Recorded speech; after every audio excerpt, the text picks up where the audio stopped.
అల్లు అర్జున్ ఏం చేసినా ఆ ఆలోచన ఒక రేంజ్లో ఉంటుంది. సినిమాల్లోనే కాదు వ్యాపారాల్లో కూడా అంతే స్పీడ్ బన్నీ. తాజా అప్డేట్ బన్నీ బిజినెస్ బ్రెయిన్ గురించే మరి.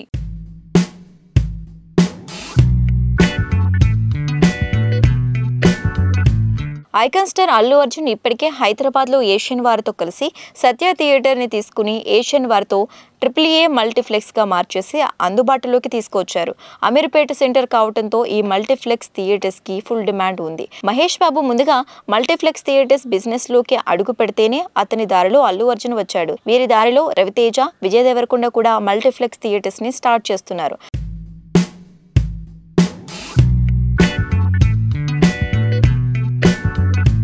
ఇప్పుడు ఐకాన్ స్టార్ ఫోకస్ విశాఖ మీద పడినట్లు తెలుస్తోంది.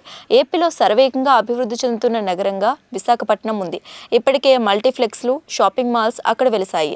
వాటికి ఫుల్ డిమాండ్ కూడా ఉంది. సింగిల్ స్క్రీన్స్ కంటే మల్టీప్లెక్స్లో సినిమాలు చూడటానికి అక్కడ జనం ఆసక్తి చూపిస్తున్నారు. అందుకే బన్నీ దృష్టి అక్కడ పడినట్లు తెలుస్తోంది. ఏషియన్ వారితో కలిసి విశాఖలో మల్టీప్లెక్స్ థియేటర్స్ లో స్టార్ట్ చేయడానికి అల్లు అర్జున్ ఇప్పటికే ఒప్పందం చేసుకున్నాడట. హైదరాబాద్ తరహాలోనే వైజాగ్ లో కూడా ఇనార్బిట్ మాల్ సిద్ధమవుతోంది. ఇనార్బిట్ మాల్ లోనే అల్లు అర్జున్ మల్టీప్లెక్స్ థియేటర్స్ ని ఏర్పాటు చేయబోతున్నారని తెలుస్తోంది. మాల్ తో పాటే థియేటర్స్ కూడా ఓపెన్ అవుతాయని సమాచారం.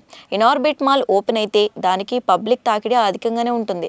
దీనిని దృష్టిలో ఉంచుకునే ఐకాన్ స్టార్ అందులో మల్టీప్లెక్స్ ని ఏషియన్ వారితో కలిసి సొంతం చేసుకున్నాడట. బన్నీ దారిలోనే మిగిలిన స్టార్స్ కూడా వైజాగ్ పైనే ఫ్యూచర్ లో ఫోకస్ చేసే అవకాశం ఉంటుంది. రానున్న ఎన్నికల్లో ఎవరు అధికారంలోకి వచ్చినా విశాఖ పైనే ప్రత్యేకంగా దృష్టి పెట్టే ఛాన్స్ ఉంటుంది.